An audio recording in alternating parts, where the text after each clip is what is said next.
Bienvenue au balado L'investisseur transformé. Avez-vous l'impression qu'il y a trop d'options et d'opinions vous disant comment investir et planifier votre avenir financier? Grâce à son approche simple et directe, l'animateur Ruben Antoine de la firme Toulette Matthews et Associés vous guide à travers la complexité de l'industrie financière. Les sujets abordés dans ce balado vont transformer votre expérience d'investissement et augmenter vos chances de devenir libre financièrement pour toujours. Bonne écoute! Heureux de vous retrouver encore sur le podcast L'Investisseur transformé. Mon nom est Ruben Antoine et je serai l'animateur pour l'épisode d'aujourd'hui. Donc, lors du dernier épisode, nous avons parlé de l'avancement de la finance moderne depuis les années 60 et comment différents chercheurs, experts financiers ont intégré la science et les études empiriques dans le monde de l'investissement, ce qui a ensuite complètement révolutionné la façon d'investir. Et je dis bien révolutionner parce que quand on pense à ça, c'est quoi une révolution? Une révolution, c'est un nouveau mouvement, c'est d'aller à l'encontre des normes établies pour un changement complet.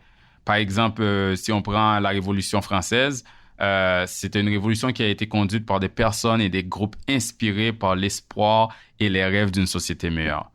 Donc, selon moi, il y a une situation un peu similaire qui est arrivée dans le monde de la finance. Il y avait des gens inspirés par une meilleure accessibilité à l'investissement pour la population, de l'investissement avec des frais plus bas, avec une plus grande transparence. Et ces gens-là, ces groupes-là, par leur recherche et leur découverte, ils ont supporté cette révolution-là, le changement qu'il y a eu dans l'industrie et maintenant qui bénéficie tous les investisseurs. Donc, cette révolution-là a permis, entre autres, l'émergence d'un véhicule de placement en particulier qui a complètement démocratisé l'accès à l'investissement, qui l'a rendu plus efficace pour l'investisseur individuel comme vous et moi. Ce véhicule de placement-là, c'est le FNB, le Fonds négocié en bourse. Plusieurs personnes ne connaissent pas ou connaissent peu sur les FNB. Et certaines autres personnes connaissent leur existence, mais ils pensent que c'est quelque chose de nouveau, alors que l'essor des FNB a commencé il y a très longtemps. Donc, pour nous éclairer sur ce formidable outil pour l'investisseur que sont les FNB, les fonds négociés en bourse, nous avons un invité sur le podcast d'aujourd'hui du nom de Alain Desbiens, qui est non seulement l'un des plus éminents experts du secteur des FNB au Canada, mais il est aussi un top influenceur reconnu dans le domaine au Québec. Alain Desbiens est directeur des FNB chez BMO Gestion mondiale d'actifs. Il compte plus de 25 ans d'expérience dans le secteur des services financiers. Il a joué un rôle déterminant, un rôle crucial dans la communication et l'éducation financière sur les FNB dans tout le Québec, mais aussi dans tout l'Est du Canada. Donc, je pense on est chanceux aujourd'hui. On a la meilleure personne pour nous parler de ce sujet fort intéressant et je vous souhaite une bonne écoute. Bonjour Alain Desbiens, comment ça va aujourd'hui? Bonjour Ruben Antoine, ça va très bien, toi-même? Ça va très bien. Je suis vraiment heureux d'avoir un expert en fonds négociés en bourse comme toi sur le podcast aujourd'hui. Merci beaucoup pour l'invitation. Ça fait plaisir. J'ai déjà donné un petit peu de détails sur toi en introduction, mais je pense que tu es la meilleure personne pour nous parler un peu de ton parcours personnel et ton cheminement de carrière. Donc, comme première question, je te demanderais de prendre un peu de temps et si tu peux bien prendre quelques minutes pour nous parler justement de ton cheminement et qu'est-ce qui t'a amené à évoluer dans le monde des fonds négociés en bourse. C'est un long parcours qui a été évidemment ponctué quand même de changements. J'ai œuvré, je dirais, une courte période dans mon domaine, si tu veux, d'études qui était les relations industrielles. Et pour travailler dans ce domaine-là, j'ai travaillé dans le Grand Nord québécois. J'ai fait la couverture de tous les villages inuits de la baie James, la baie d'Ungava et la baie d'Hudson pour finalement débuter dans le secteur financier quelques années plus tard. Donc, ce que j'avais appris en relations industrielles, je l'ai appliqué du côté du domaine de l'assurance. Ensuite, j'ai travaillé du côté des sociétés de fiducie quand même longtemps. Par la suite, j'ai participé à la création d'une firme de planification financière. Par la suite, de conseiller, je suis devenu dirigeant de la firme lorsqu'on l'a transformée en firme de valeurs mobilières. Par la suite, j'ai eu la chance de travailler pour de grandes firmes québécoises, TAL pour la distribution de fonds communs. J'ai retravaillé une autre fois pour M. Desjardins du côté de Fiera Capital et maintenant depuis 12 ans du côté des fonds négociés en bourse avec BMO. Puis pour tous les gens qui nous écoutent aujourd'hui, les auditeurs, les auditrices, dans le secteur financier, je suis sûr que ça a été la même chose pour toi. On est chanceux, parfois on trouve des mentors Je te dirais que ce qui me permet aujourd'hui de parler avec toi, c'est le mentorat que j'ai eu, évidemment, au cours des 3 dernières décades. J'essaie toujours, lorsqu'on m'envoie un petit courriel par LinkedIn d'un jeune qui veut commencer dans le secteur financier, de faire un team avec lui ou avec elle, de prendre un café pour évidemment voir pourquoi le parcours, qu'est-ce qu'il y a à l'intérieur. Donc, j'ai reçu beaucoup de mentorat dans ma vie. C'est beaucoup ce que je retiens, évidemment, ce qui m'a permis d'être là. Et j'essaie de le redonner. Puis évidemment, des rencontres extraordinaires au cours de ma carrière avec des gens fascinants dans le domaine, évidemment, autant les conseillers, les gestionnaires de portefeuille que les investisseurs. On est très chanceux, on travaille avec le facteur humain au-delà des chiffres. Je pense que notre domaine, c'est surtout un domaine très humain. Donc, depuis 3 décades, j'adore ce que je fais. Ah ben, écoute, on peut voir la passion, non seulement comment tu viens de décrire ton parcours, mais ça fait longtemps qu'on se connaît, Alain, et je sais que tu es très passionné par ce que tu fais. Le domaine financier en général et en particulier le secteur des fonds négociés en bourse. Donc, c'est le sujet d'aujourd'hui, Alain. On va parler de fonds négociés en bourse et je sais que tu es très habitué de faire de l'éducation financière sur le domaine. On va commencer par la base pour les investisseurs, les auditeurs, auditrices qui veulent en savoir un peu plus sur ce qu'on appelle un FNB, un fonds négocié en bourse. C'est quoi un FNB? Dans le fond, un fonds négocié en bourse, c'est un fonds de placement qui est coté puis qui est négocié à la bourse, puis qui peut être acheté et vendu directement durant les heures de négociation au même titre qu'une action individuelle. Un FNB, comme un fonds commun, c'est un panier de titres qui peut comprendre des actions, des obligations ou d'autres actifs comme des marchandises. Ce que l'on connaît le plus, évidemment, là, c'est le bullion d'or, là, comme tel le gold bullion, que l'on retrouve dans certains types de FNB. Généralement, je dis bien généralement, un FNB vise à reproduire un indice ou une catégorie d'actifs. Donc, 3 grandes catégories, actions, obligations et FNB de marchandises. On le verra tout à l'heure, certaines stratégies sont indicielles, d'autres sont non indicielles. OK, je comprends. Donc, c'est définitivement un véhicule de placement que des investisseurs individuels ou d'autres types d'investisseurs peuvent utiliser. Donc, on a les FNB, les fonds négociés en bourse, qu'un investisseur peut utiliser. Ils peuvent aussi décider d'investir dans des actions individuelles ou aussi utiliser plus traditionnellement ce que plusieurs investisseurs connaissent, les fonds communs de placement ou ce qu'on appelle les fonds mutuels. Si tu voudrais expliquer un peu comment ça se compare, un fonds négocié en bourse avec une action individuelle ou avec un fonds commun de placement, comment tu comparerais ces 3 types d'options, si je peux dire, pour un investisseur? Ce qui est similaire pour les FNB et les actions, c'est que dans les 2 cas, ça se transige via un courtier de plein exercice, un gestionnaire de portefeuille comme Tullett Matthews et Associés, ou via un courtier escompteur. Donc, les actions et les FNB se transigent à la bourse. Pour moi, la différence, évidemment, d'un FNB par rapport à des actions, c'est la diversification. C'est vraiment la différence majeure. Pour avoir un portefeuille diversifié en actions individuelles ou en revenus fixes individuels basés sur la géographie, en actions canadiennes, américaines, internationales, on doit quand même avoir un portefeuille assez important. Sans rentrer dans les détails, il y a beaucoup de modèles mathématiques qui nous démontrent qu'un portefeuille composé de 20 à 30 compagnies peut être considéré comme suffisamment diversifié. C'est vraiment le minimum. Donc, les FNB, ce qu'ils permettent, c'est une démocratisation parce qu'avec un montant de 500 $, 1000 $, on peut avoir un portefeuille diversifié dans l'ensemble de ces catégories d'actifs-là et aussi du côté des obligations. Fait que pour moi, la grande différence avec les actions individuelles, c'est vraiment d'avoir une diversification avec des montants quand même relativement faibles. Puis quand je regarde ce qui se passe en gestion privée à travers le Canada ou chez les gestionnaires de portefeuille comme vous, souvent le minimum pour avoir une diversification à base d'actions en actions canadiennes, américaines, internationales, en revenus fixes, généralement, c'est à partir de 2 ou 3 millions d'actifs que les gens commencent à avoir ce que l'on appelle comme jargon des actions ségrégées, donc des titres individuels, plutôt que des FNB, des fonds communs ou des pool funds. Fait que les FNB permettent une grande démocratisation du côté là, de la transaction, évidemment, d'actions ou de revenus fixes. Avec un très petit montant, on peut avoir une diversification qui nous prendrait sans cela de très grands montants, d'après moi, entre 2 à 3 millions. Puis par rapport aux fonds communs, la similarité, c'est que dans les 2 cas, ce sont des paniers d'actions, des paniers de revenus fixes. Dans les 2 cas, en passant, autant du côté des FNB que du côté des fonds communs, il y a une partie de l'industrie qui est indicielle, une partie qui est non indicielle ou active. C'est juste que c'est à peu près l'inverse. Dans le segment des FNB, c'est à peu près 75% de l'industrie en termes d'actifs qui réplique des indices de référence, alors que du côté des fonds communs, c'est un très petit créneau. Mais dans les deux cas, on peut voir de l'actif, de l'indiciel. Pour moi aussi, ce qui est très, très différent, c'est, je te dirais, la transparence. Dans l'industrie des fonds communs, on ne peut voir que le top 10 en termes de titres. Donc, souvent, pour l'institutionnel, les gestionnaires de portefeuille comme vous, certains investisseurs un petit peu plus aguerris veulent avoir une complète transparence des actifs qu'ils achètent et non pas seulement le top 10. Parce que du côté des fonds communs, c'est seulement une fois par année qu'on peut voir l'ensemble des titres détenus. Pendant l'année, il peut y avoir beaucoup de transactions. Fait que du côté indiciel, dans l'industrie des FNB et même sur certaines stratégies non indicielles, je pense à nous FNB de faible volatilité, ce ne sont pas des répliques d'indices, mais malgré tout, en tout temps, les gens peuvent voir l'ensemble des titres que l'on détient.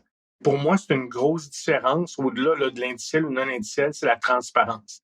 Pour beaucoup de gens, ça permet une meilleure gestion de risque, autant chez les investisseurs, chez les gestionnaires de portefeuille que du côté institutionnel.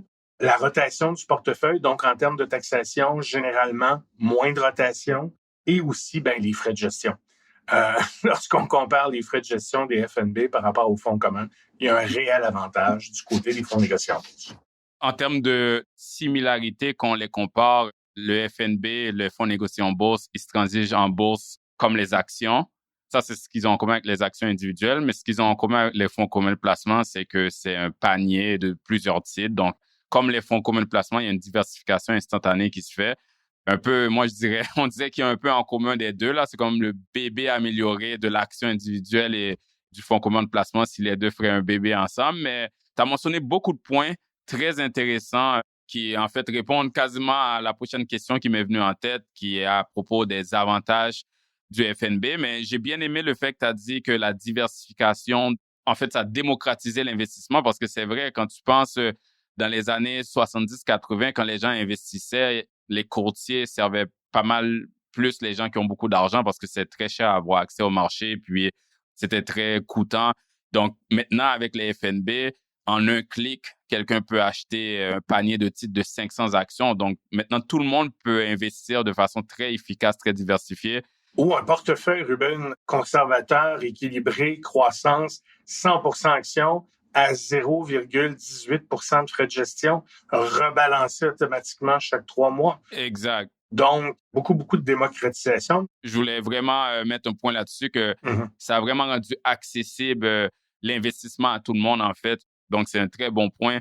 Et puis, la transparence, je sais que tu as mentionné le nombre de titres qu'on peut voir, mais moi, quelque chose que j'ai remarqué, puis je voulais mentionner ça, c'est des fois, dans les fonds communs, le nom du fonds commun de placement, on va dire que c'est écrit Action américaine, telle compagnie, l'action américaine.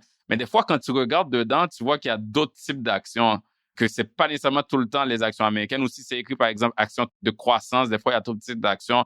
Tandis que dans les FNB, je réalise que quand le nom, en général, est très transparent par rapport à exactement qu'est-ce qu'il y a dedans. Donc, je trouve que c'est un autre niveau aussi de transparence et d'avantages que les FNB procurent. Mais justement, en continuant dans les avantages, si je te demanderais, à part tous ces avantages-là qu'on vient de mentionner en les comparant avec les autres options, quels seraient d'autres avantages des FNB? Pourquoi, en fait, l'investisseur individuel devrait considérer des FNB dans leur placement?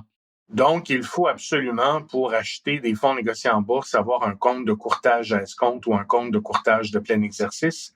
Il y a des indépendants, il y a des comptes de courtiers à escompte qui sont liés aux grandes banques canadiennes, au mouvement Desjardins. Mais c'est très important, si les gens sont habitués, évidemment, de transiger des actions, c'est le même processus. Mais pour avoir cette démocratisation-là, pour moi, c'est très, très important. C'est vraiment la base. Tu me demandais du côté des avantages, puis je vais rester sur la transparence parce que, tu sais, quand on parle des FNB, on parle beaucoup de frais. Tu sais, dans le fond, tu es un gestionnaire de risque du côté des portefeuilles. C'est ce que tu fais chaque jour. Ce que les gens aiment beaucoup des FNB en termes de transparence, oui, on peut aller voir vraiment sous le capot du fonds négocié en bourse ce qu'il détient. On peut voir aussi si c'est couvert ou non couvert en dollars canadiens. Parfois, c'est assez imprécis du côté des fonds communs. Ça peut être un mandolage, donc on ne sait pas vraiment en tout temps si le portefeuille est couvert ou non couvert. On sait que cette année, c'est d'énormes différences de rendement. Les devises, le fait d'être couvert ou non couvert. L'autre chose aussi, dans les noms des fonds négociés en bourse au Canada, lorsque ce FNB-là réplique un indice, ça doit être clair dans le nom du FNB que c'est un FNB indiciel. Ah, OK. Donc, si le FNB réplique le TSX, ça doit être clair qu'il réplique le TSX. Et s'il n'indique pas qu'il réplique un indice, c'est un FNB qui est non indiciel. Donc, cette transparence-là, je pense qu'elle nous avantage beaucoup dans le secteur. L'efficacité fiscale, généralement, j'en fais pas, là, c'est pas tout le temps, mais généralement, la rotation des actifs est moindre dans un FNB qu'avec un gestionnaire actif. Certains transigent beaucoup là, en termes de gestionnaire actif, donc ça peut avoir un impact, évidemment, du côté des comptes taxables. On a parlé de liquidité, de souplesse, de diversification et évidemment, les coûts réduits. Quelques exemples, le plus gros FNB au Canada, le ZSP, notre fonds indiciel qui réplique le S&P 500, non couvert en dollars canadiens, coûte aussi peu que 0,08 % de point de base. Notre FNB qui réplique des indices contenus dans un portefeuille équilibré ZBAL, donc notre fonds balancier qui contient des indices, se transige à aussi peu que 0,18 % de frais de gestion. C'est très, très faible, donc ce sont des gros avantages. Au-delà de ces avantages-là, les gens peuvent utiliser parfois les FNB sur une base stratégique, utiliser du bêta, avoir un portefeuille qui est rebalancé sur une base trimestrielle. Et ce qu'on voit du côté institutionnel, du côté des GP, des gestionnaires de portefeuille et des investisseurs, c'est l'utilisation aussi des FNB sur un point de vue plus tactique, donc utiliser des stratégies factorielles comme le dividende, la faible volatilité, le style valeur, le style qualité, ou carrément un petit peu plus tactique en utilisant des FNB sectoriels pour suivre les cycles économiques. Exemple, en fin de cycle, souvent les gens vont utiliser les matériaux de base, le pétrole et le gaz. Dans une période récessionnaire, un petit peu plus les titres d'utilité, les titres du secteur de la santé, les titres de la consommation courante. Il y a plusieurs utilisations que les gens font. Pour la base, en répartition d'actifs, pour les gens un petit peu plus sophistiqués, l'utilisation évidemment de stratégies factorielles ou d'options couvertes pour générer plus de revenus et encore plus tactique du côté sectoriel. Et tout ça toujours de façon transparente avec des frais de gestion tout à fait raisonnables. C'est sûr que les frais de gestion qui sont raisonnables, c'est un sujet de l'heure tout le temps quand on parle de FNB par rapport au fonds de commun de placement. Ça a été, j'imagine, un des aspects qui a aidé aussi à leur progression, leur essor. Mais étant comptable, professionnel agréé, tu as parlé d'efficacité fiscale, d'efficience fiscale et de rotation du portefeuille et tout ça. Moi, ça vient toujours me rejoindre. Mais juste pour le bénéfice des auditeurs, les fonds communs de placement, quand on fait une rédemption, donc quand on veut avoir notre argent, les fonds de commun de placement doivent vendre des titres à l'intérieur du fonds pour retourner l'argent aux investisseurs. Donc, même un investisseur qui est investi dans le même fonds, qui lui vend pas ses placements, peut se faire allouer des gains en capital qui doivent payer de l'impôt dessus. C'est la même chose dans les FNB, mais les FNB, il y a beaucoup moins de rotation. Et si nous, on veut reprendre notre argent, on vend notre FNB sur le marché secondaire, donc on encourt notre propre gain. Donc, juste ça crée une certaine efficacité fiscale que je pense que, juste pour aller un peu plus dans les détails, qui est un des bénéfices des FNB. Donc, je voulais juste rajouter ça. Merci beaucoup, Alain, pour avoir partagé tous les avantages du FNB. Là, on va remonter un peu dans l'histoire, Alain. On comprend un peu c'est quoi les FNB maintenant, c'est quoi leur avantage, mais ça a commencé quand? Ça vient d'où cette affaire-là? Est-ce que tu peux nous parler un peu de l'évolution des fonds négociés en bourse depuis leur création jusqu'à aujourd'hui?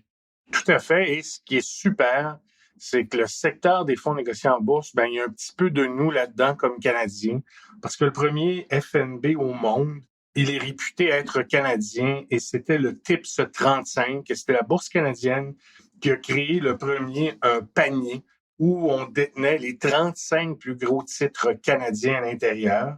Pas tellement, ça a été fait en 1990. Nous, les Canadiens, on a créé ça? Oui. Il y a un peu de nous autres là-dedans. OK. On peut enfin dire qu'on a fait quelque chose avant les Américains. Pas longtemps après, il y a eu évidemment le SPY. Ah, les copieurs. Ouais. Ensuite, on a eu le TIPS, qui était évidemment le TSX 100. Mais je dois dire probablement que c'était too good to be true. C'était peut-être un peu trop bien parce que la Bourse de Toronto, lorsqu'elle a créé ces produits-là, elle avait oublié de mettre un frais de gestion à l'intérieur. Fait qu'imagine, c'était des FNB qui ne coûtaient absolument aucun frais de gestion. Et c'était peut-être moins aussi, sur une note plus sérieuse, le mandat des bourses canadienne de gérer des produits financiers de ce type-là. Donc, ils ont donné la gestion de ces deux FNB-là à l'époque, évidemment, à Barclays, qui possédait la firme iShares, et le XIU, qui est un des plus gros FNB au Canada, a été créé de la fusion du TIPS et du IPS pour créer le XIU. C'est pour ça que les gens disent que le plus vieux FNB au monde, c'est ce FNB-là, parce qu'évidemment, il a été créé à l'origine par le TIPS, le IPS, et amalgamé par la suite dans XIU. Mais on a développé d'autres choses. Puis, tu sais, ça me permet de te parler de mon équipe. Moi, je suis avec les FNB BMO depuis 12 ans. Les FNB BMO ont été créés suite à la crise financière de 2008-2009. À l'époque, Barclays avait des problèmes financiers. Ils ont vendu leurs joyaux, qui étaient iShares, au grand géant américain BlackRock. Et l'équipe qui a amalgamé, si tu veux, le TIPS, le IPS dans XIU, donc une grande partie de l'équipe canadienne de iShares Barclays à l'époque, est entrée chez BMO pour créer la division des FNB BMO. Puis ça, c'est vraiment extraordinaire parce que de facto, lorsque je me suis joint à l'équipe, on comptait sur une des 3 équipes les plus expérimentées au monde parce qu'au-delà du premier FNB, ça a été les premiers au Canada à développer des FNB couverts, non couverts. Le premier FNB de revenu fixe au monde a été créé aussi au Canada. C'était XBB à l'époque. Donc, il y a beaucoup d'expertise canadienne du côté des fonds négociés en bourse. Puis rapidement, quand je me suis joint il y a 12 ans, il y avait, je sais pas, au Canada, à peu près 4 fournisseurs, une centaine d'FNB. Maintenant, le nombre de fournisseurs a été multiplié par 10 et le nombre d'FNB par 12. C'est fou qu'est-ce que tu dis parce que tu parles du premier FNB d'obligation qui a été créé au Canada. On a justement reçu sous notre podcast en anglais Jerry Rocky qui travaillait chez Barclays, qui a participé justement au lancement du premier FNB d'obligation, puis nous en avait parlé, puis à quel point c'était une innovation dans le temps. Donc, tu vois vraiment que le Canada est comme un peu un chef de file dans la création de premier FNB. Je pense qu'il y a quelques années, on a créé le premier FNB de Bitcoin, de crypto-monnaie aussi.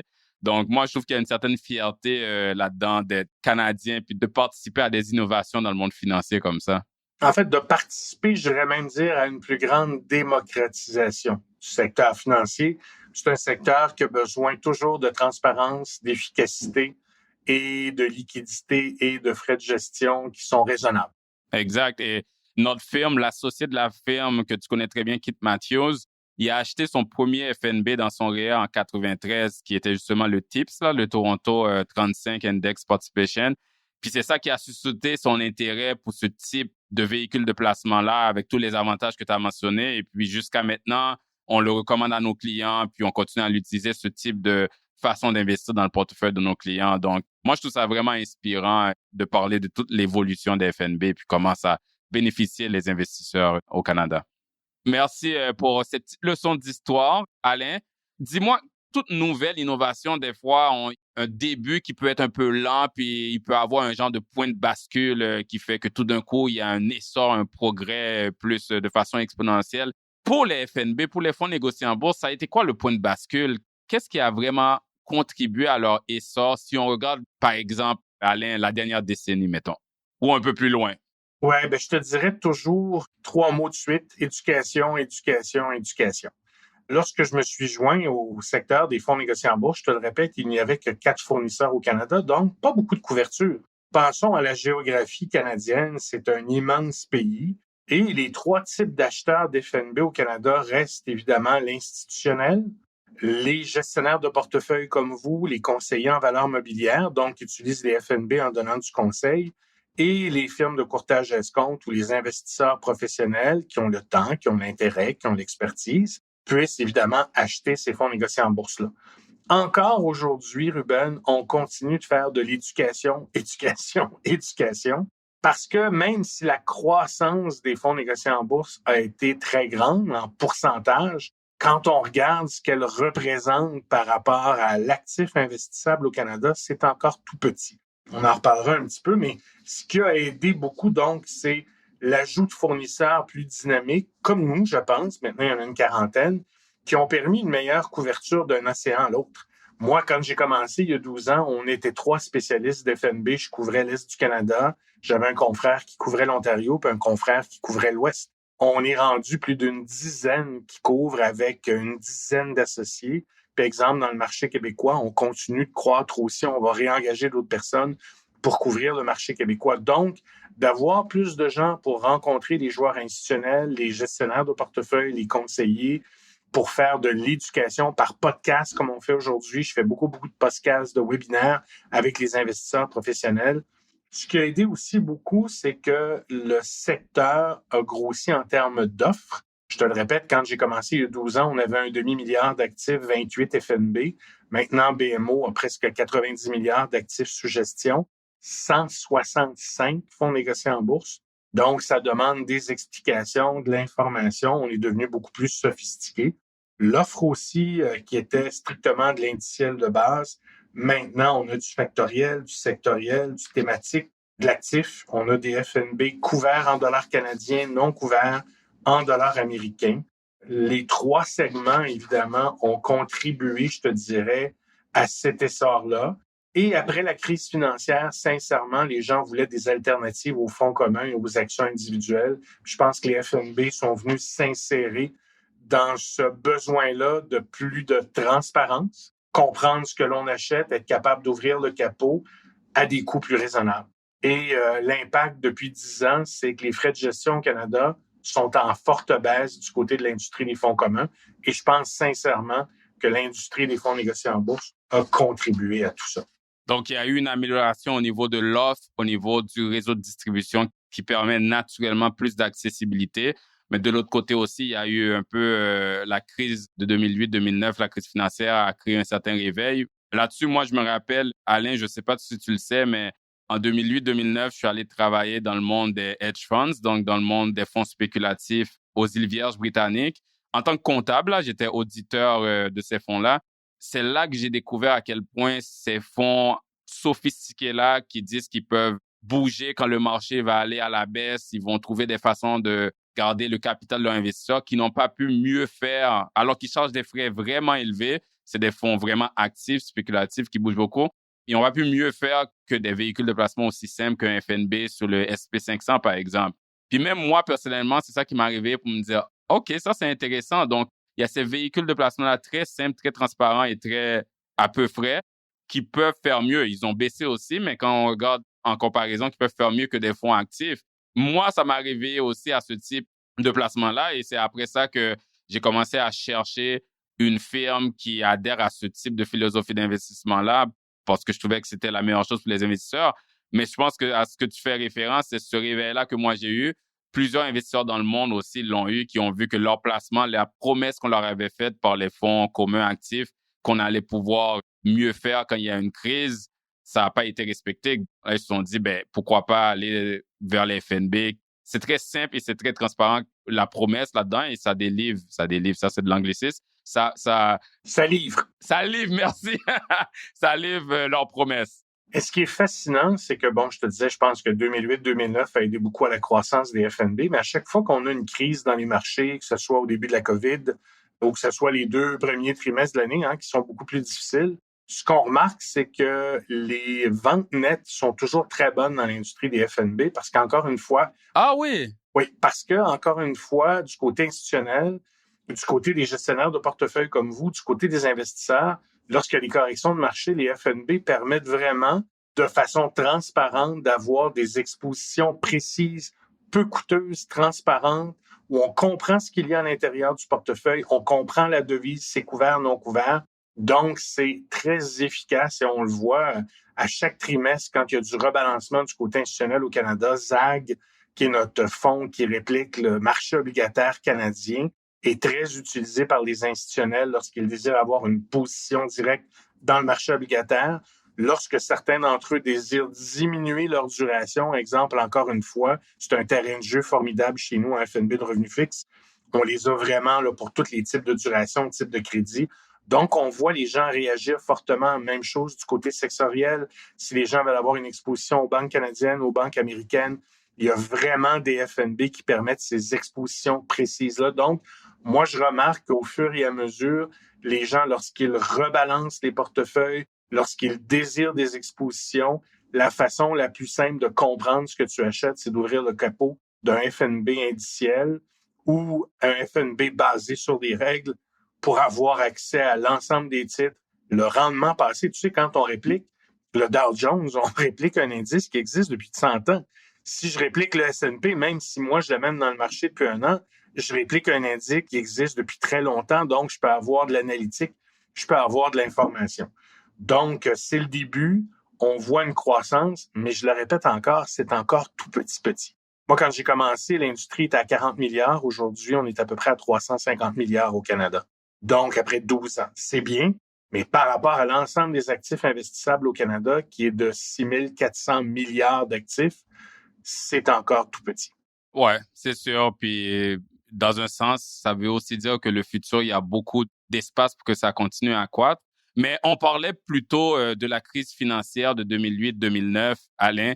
Je ne sais pas si tu connais le film The Big Short, La casse du siècle en français. Mm-hmm. Dans ce film-là, il y a un personnage qui est joué par Christian Bale. Le nom du personnage, qui est une personne qui existe, c'est Michael Burry, qui est un gestionnaire de hedge fund, de fonds spéculatifs. Donc, lui, il est très connu pour avoir prédit, en fait, la crise financière de 2008-2009. Il y a un article qui est sorti il y a quelques années où Michael Burry, il dit que la prochaine grosse bulle financière, c'est dans les FNB, particulièrement dans les fonds indiciels, parce qu'il y a beaucoup de flux monétaires des investisseurs qui va vers là. Donc, lui, il a prédit ça. Donc, c'est sûr que le monde, il y a plusieurs personnes qui prennent ça au sérieux parce qu'il a déjà prédit une autre grosse crise avant. Donc, moi, ma question pour toi, Alain, c'est qu'est-ce que tu penses justement des gens comme Michael Burry qui disent que le marché des FNB peut causer un crash, que c'est la plus grosse bulle qui peut exploser à n'importe quel moment? Tu sais, ça, j'en ai entendu beaucoup depuis 12 ans, depuis que je suis dans le secteur des fonds négociés en bourse. Ce que je trouve toujours fascinant, c'est qu'on ne demande jamais ça aux acteurs et aux gestionnaires de fonds communs et d'alternatives dans lesquels tu as été quand même longtemps. Ah, bon point. Si je regarde au Canada, il y a 6 400 milliards d'actifs investissables par les Canadiens. Il y a presque 2 000 milliards. C'est presque le tiers des actifs au Canada qui sont en fonds communs. Les FNB, c'est à peu près 5 %. Et aux États-Unis, bon, j'ai sorti évidemment un peu d'informations pour toi. C'est à peu près 6,8 trillions de dollars qu'il y a en FNB, alors que la bourse américaine, c'est à peu près 48 trillions de dollars et qu'il y a un gros pendant, évidemment, du côté des obligations.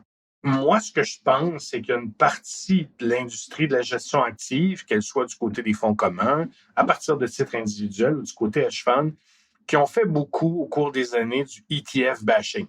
Ce que j'ai remarqué, c'est que maintenant, plusieurs d'entre eux ont des fonds négociés en bourse dans leur offre de service. Et c'est drôle, on entend un peu moins de bashing, mais c'est sûr qu'une croissance d'un outil de placement qui est démocratique, qui est facile à transiger, qui est transparent, qui est peu coûteux, ça n'a pas passé inaperçu. Mais quand je regarde les chiffres, quand je regarde au Canada, on a 1000 FNB, c'est pas 1000 FNB en actions canadiennes. Il y en a peut-être une centaine en actions canadiennes, puis c'est peut-être même pas 100 milliards d'actifs pour un actif total au Canada de 3 trillions de dollars. Fait que, quand on regarde les chiffres, ça répond pas à l'équation et on entend moins dans les dernières années. C'est comme si l'industrie s'était dit, bon, malheureusement, l'industrie des FNB est là pour rester. Il y a une partie de l'industrie qui va être indicielle, l'autre non indicielle. If you can beat them, join them. Et on entend beaucoup moins de critiques et on voit beaucoup de lancements d'FNB par ces firmes-là, mais je pense qu'encore une fois, il ne faut pas perdre l'essence de ce que c'est l'industrie des FNB. La grande partie restera toujours indicielle, transparente, peu coûteuse, efficace. Il y aura une partie qui sera non indicielle, certaines qui va être basée sur des règles, encore une fois transparentes, et il y aura des gestionnaires actifs qui essaieront évidemment de positionner leurs solutions à partir du segment des fonds négociés en bourse. Moi, je suis contre rien. Mais j'aime pas la désinformation et je trouve que souvent, il y a de la désinformation par rapport à une industrie qui est en croissance, qui est démocratique, qui est transparente, qui est peu coûteuse et qui a permis des baisses de frais de gestion énormes en Amérique du Nord. Encore une fois, peut-être qu'il y a des segments de l'industrie qui n'aimaient pas tellement cette baisse de frais de gestion-là. Ben, c'est un peu la nature humaine qu'on se sent un peu menacé. Donc, sûrement les compétiteurs, les autres types de produits, les compétiteurs qui n'offraient pas de FNB, voyaient une menace, alors la meilleure façon de réagir, c'est souvent de faire de la désinformation. Donc, je pense que c'est... Donc, éducation. Exactement. Et encore une fois, les gens peuvent aller sur les sites des principaux fournisseurs au Canada, soulever le capot. Ça va leur permettre de comprendre ce qu'ils achètent. Ils vont avoir une bonne transparence.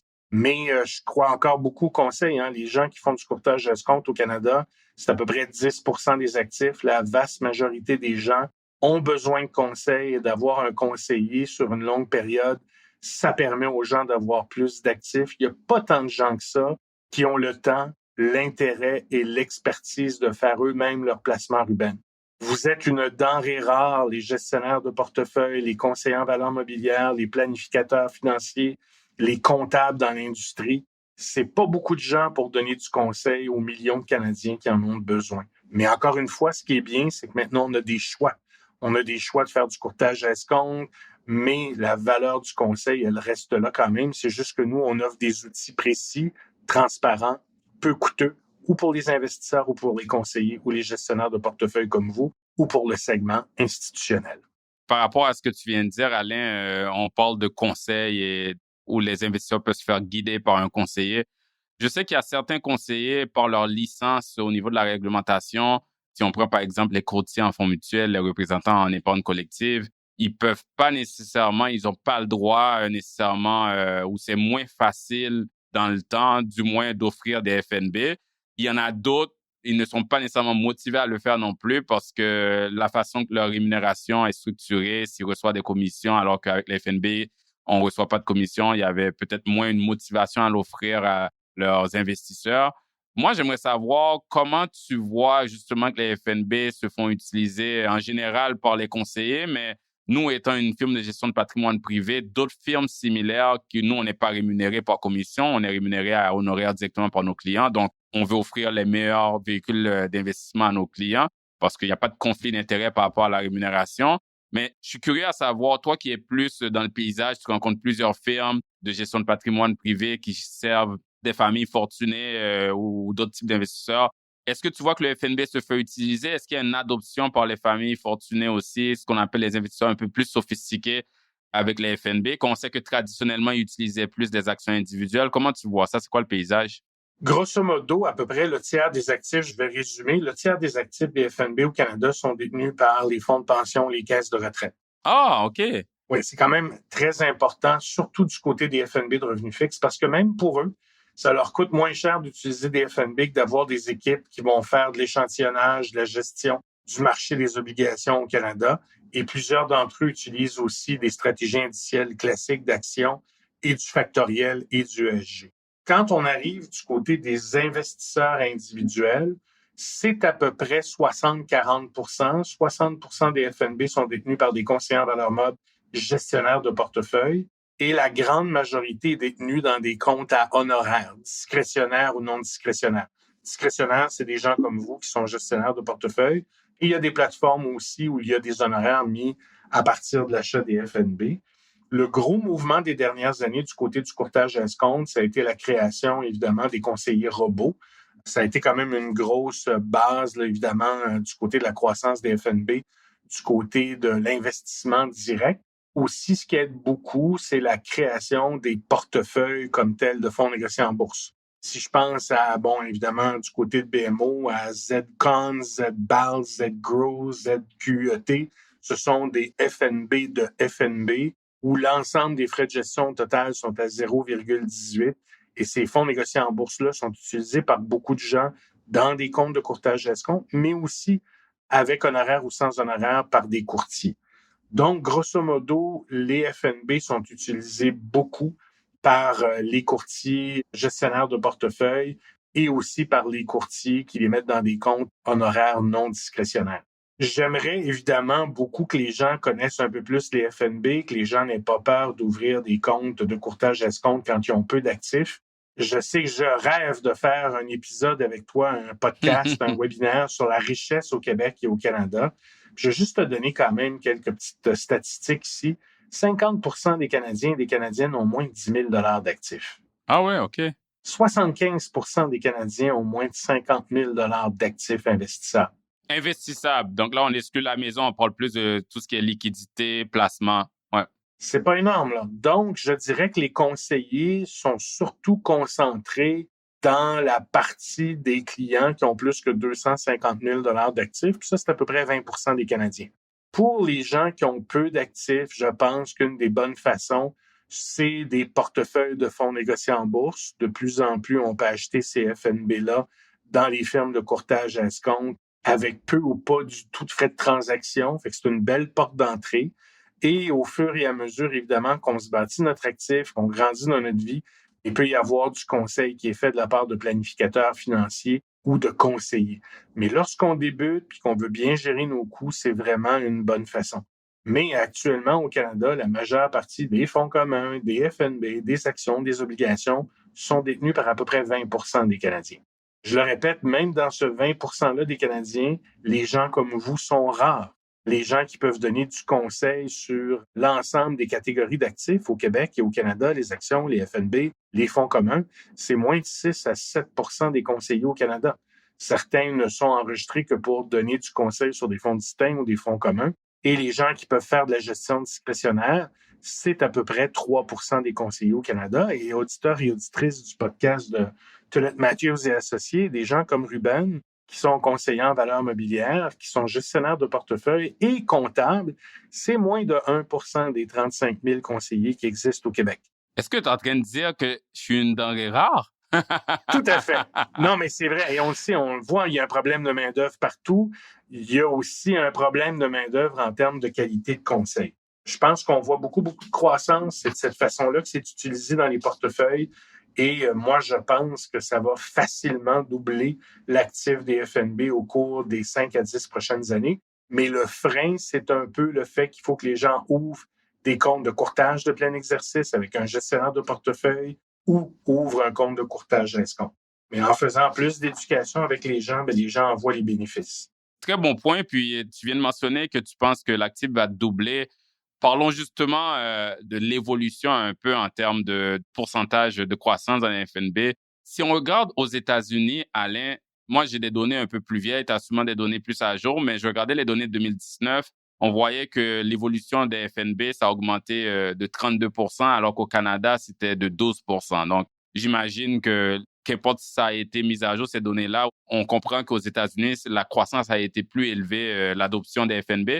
Comment tu expliquerais le fait que l'investisseur individuel canadien est plus lent à adopter les FNB en comparaison avec les Américains? Je pense que plus d'investisseurs qui utilisent le courtage à escompte aux États-Unis qu'au Canada. Il y a aussi eu une plus grande introduction des technologies aux États-Unis qui permettent une plus grande exécution du côté des investisseurs professionnels. Je pense que de façon générale, aux États-Unis, il y a eu un plus grand intérêt pour la chose financière qu'au Canada et au Québec. Mais PwC a fait un sondage mondial sur les fonds négociés en bourse qu'ils nous ont montré basé sur des données de 2021. Et le Canada est un des endroits au monde, autant du côté des investisseurs, des conseillers financiers, du côté des firmes de courtage à escompte, où l'intérêt des FNB est toujours en haut de 80 à 90%. Donc, l'intérêt est là. Je pense que c'est une question, évidemment, d'éducation. C'est beau d'avoir de bons outils. Je pense que les gens veulent avoir, évidemment, des explications comment ils peuvent utiliser ces outils-là sur une base stratégique, tactique. Donc, encore beaucoup d'éducation et même les autres segments de l'industrie, ce qui est l'industrie des fonds communs, des hedge funds, de gestion privée utilisent de plus en plus aussi les FNB. Je pense que c'est une question de temps. On est parti avec très, très peu d'actifs. Maintenant, la croissance des actifs de FNB est supérieure à celle des fonds communs. L'industrie des fonds communs sera toujours une très, très grosse industrie. Elle est plus mature, mais on va voir, d'après moi, une croissance qui va être encore plus forte du côté des FNB que celle du côté des fonds communs. Et c'est notre job à nous tous de faire de l'éducation dans les trois segments, du côté institutionnel, du côté des gestionnaires de portefeuille, conseillers en valeurs meubles, conseillers indépendants, en passant, qui maintenant, en plus de leur licence de fonds communs, peuvent prendre des cours pour vendre des fonds négociés en bourse. C'est encore tout petit là, comme segment. Et dans le segment du courtage à escompte. Maintenant, tu peux suivre dans certaines firmes, ils permettent l'achat des FNB sur certaines plateformes et il faut suivre évidemment un cours pour pouvoir évidemment positionner ces solutions-là. Il y a de plus en plus de gens qui peuvent offrir les solutions. Il y a énormément de gens qui sont intéressés à les utiliser. Je pense qu'il faut donner évidemment de l'éducation à partir de cela. Je pense que c'est un bon point quand tu mentionnes éducation. Je sais que c'est un mot qu'on a répété dans le podcast, mais moi, mon rôle, une grande partie de mon rôle, c'est de faire de l'éducation à mes clients. Comment les marchés financiers fonctionnent, pourquoi, par exemple, quand on vit ce qu'on vit maintenant, la turbulence dans les marchés, pourquoi il ne faut pas paniquer ou se laisser contrôler par ses émotions. Donc, il y a beaucoup d'éducation à faire, puis c'est la même chose pour les véhicules de placement qu'on va utiliser. Il faut expliquer les avantages et pourquoi. Et si je rajouterais à ce que tu viens de dire en l'éducation et ma question, aux États-Unis, il y a un avantage qu'ils ont, c'est que le modèle de type de conseiller qu'on appelle des registered advisors, donc tout ce qui est des conseillers qui ont une responsabilité fiduciaire, est beaucoup plus développé aux États-Unis. Eux, ils ont contribué beaucoup à proposer des solutions comme les FNB. Et à cause que c'est très étendu, plus développé aux États-Unis, je pense que ça a peut-être contribué un peu plus à la croissance comparativement au Canada où on a quand même beaucoup un modèle financier où ce côté-là est moins développé, comme tu as mentionné, le type de conseiller, comment ils ont accès au FNB. Donc, l'avenir est, j'imagine, plus positif au Canada, j'espère en tout cas. L'avenir est brillant pour les fonds négociés en banque. Est brillant, ça c'est le bon mot. En tout cas, c'est quand même au Canada que le premier FNB a été lancé, donc j'espère qu'on va se rattraper. Puis je suis complètement d'accord avec toi que l'avenir est brillant. Puis les gens se réveillent de plus en plus puis apprennent sur l'existence des FNB. Ruben, les FNB font partie de l'ADN du secteur financier canadien, institutionnel, du côté des conseillers, des GP et des investisseurs. Il y a un petit peu de nous autres là-dedans. Il faut toujours s'en rappeler. Exact, je suis complètement d'accord. Il faut avoir cette fierté-là. On a parlé un peu du Canada, des États-Unis, mais maintenant, regardons un peu plus global, incluant le Canada et les États-Unis naturellement. Au niveau mondialement, on voit ça qu'on s'informe sur le secteur financier, on lit des blogs, etc. Il y a tout un changement un peu dans le paysage de l'investissement où on voit des courants, des tendances, où il y a une transition, si je peux dire, de ce qu'on parle de la gestion active plus traditionnelle vers la gestion passive ou indicielle. Et puis passive, on peut définir ça de différentes façons. Mais cette tendance-là, ce courant-là, peux-tu nous en parler un peu? Qu'est-ce que tu penses de ça? Qu'est-ce que tu vois? C'est quoi ton opinion là-dessus? Il y a plusieurs choses qui se passent dans le secteur financier. Tu sais que c'est un secteur qui a horreur du vide. Je te disais tout à l'heure qu'il y a eu beaucoup, à un moment donné, de FNB bashing, de ETF bashing par des parties de l'industrie. Mais à un moment donné, whoops, if you can't beat them, join them. Fait que si tu peux pas les battre, tu te joins à eux.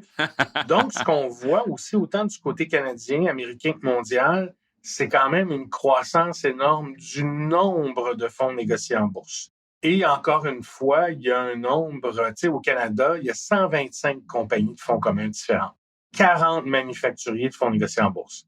C'est pas vrai que tous peuvent être compétitifs, que tous peuvent offrir une gamme de solutions complètes, indicielles de base, factorielles, sectorielles, en revenus fixes, en marchandises. Comme dans n'importe quel domaine, il y a des joueurs majeurs. Au Canada, du côté des FNB, je dirais qu'il y a 3 gros joueurs majeurs. iShares, du côté des actifs, suivi de BMO, suivi de Vanguard. On a aussi Horizon, qui est 4e. Il y a 2 firmes, évidemment, canadiennes à l'intérieur de ça, BMO et Horizon. En termes de vente nette comme telle dans les dernières années, encore une fois, c'est une industrie qui est concentrée. À peu près 75% de l'actif est concentré dans les 4 plus gros joueurs. Quand je regarde les 20 plus gros FNB au Canada, ils se retrouvent dans 4 firmes. BMO, iShares, Vanguard et Horizon. Horizon a un FNB dans les 20 plus gros. BMO a à peu près 40% des FNB à l'intérieur.